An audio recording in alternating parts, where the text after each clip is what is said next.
হযরত আবু আইয়ুব আনসারী রাদিয়াল্লাহু তাআলা আনহু হইতে বর্ণিত আছে যে রাসূলুল্লাহ সাল্লাল্লাহু আলাইহি ওয়াসাল্লাম মেরাজের রাত্রে হযরত ইব্রাহিম আলাইহিস সালাতু ওয়াস সালামের নিকট দিয়া অতিক্রমকালে তিনি জিজ্ঞাসা করিলেন, হে জিবরাইল, তোমার সহিত ইনি কে?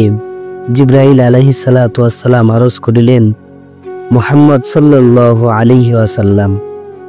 ইব্রাহিম আলাইহিস সালাতু ওয়াস সালাম বলিলেন, আপনি আপনার উম্মতকে বলিবেন যে তাহারা যেন অধিক পরিমাণে জান্নাতে চারা লাগায়, কারণ জান্নাতের মাটি অতি উত্তম এবং উত্তম জমিন উহার জমিন প্রশস্ত।